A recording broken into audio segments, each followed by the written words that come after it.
Robert Grossman, bonjour. Bonjour. Alors il suffit que quelques humoristes se moquent de l'accent de Miss France pour que vous écriviez un réquisitoire de 87 pages contre, je cite, les crétins de l'intérieur. Vous n'êtes pas un peu parano ? Bon, quelques crétins, hein. Malheureusement, ils sont récurrents et malheureusement, ils sont médiatiques. S'ils étaient noyés dans la foule, ce serait pas grave. Mais comme ils se font entendre, c'est quelque chose qui a fini par m'agacer.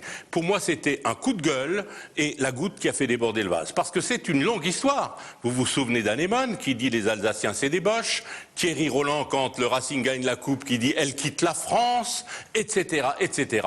Alors j'ai dit ça suffit, je vais leur apprendre un peu quelques rudiments de l'histoire de l'Alsace pour qu'ils comprennent ce que c'est que cette région, son histoire, son caractère, sa personnalité, son tempérament, sa richesse. Alors quand on vous écoute, traiter un Marseillais de voleur ou un Breton d'alcoolique, c'est presque affectueux, mais traiter un Alsacien de boche, c'est une insulte. Alors vous admettez d'ailleurs quand même avoir un petit problème avec l'allemand, ou avoir eu en tout cas. Non, non, pas du tout.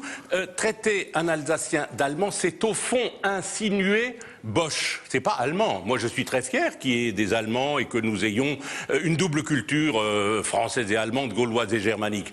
Mais cette connotation de Bosch, qui a été formulée par Anémone et qui est dans l'arrière-pensée de certains autres, c'est quelque chose qui n'est pas simplement une sorte d'injure, c'est un voleur, c'est un bandit, c'est politique. Et là, c'est quelque chose qui traduit une méconnaissance de l'Alsace et qui, au fond, voudrait que les Alsaciens soient à l'extérieur, comme je le dis, de la France. Non, nous sommes en France et peut-être parfois nous aurions des leçons à donner à d'autres. Oui, alors vous le dites vous-même, vous vous sentez gaulois et gaulliste, dites-vous, mais est-ce que vous êtes persuadé qu'il n'y a pas encore en Alsace quand même un fort noyau de germanophiles plutôt ?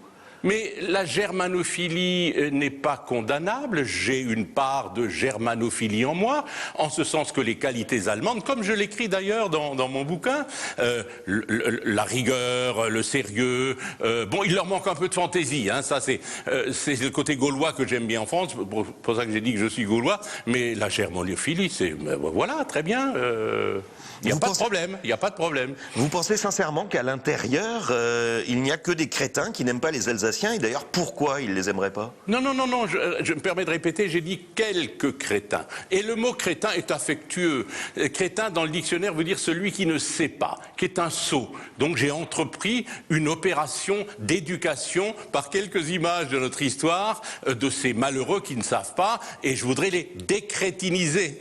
Alors très sérieusement, pour finir, votre livre est aussi une explication très étayée par l'histoire de l'identité alsacienne. Alors est-ce qu'elle existe selon vous, cette identité, et comment la définir en quelques mots seulement ? Alors je crois que oui, je crois qu'il y a des caractéristiques très fortes de l'Alsace, donc de l'alsacien, mais il me semble extrêmement important, à la suite de votre question, de préciser que pour moi, être alsacien, c'est être ici chez nous, quelle que soit la couleur de sa peau, quelles que soient ses origines, si on aime l'Alsace, si on a envie de pousser l'Alsace en avant et si on veut défendre cette région.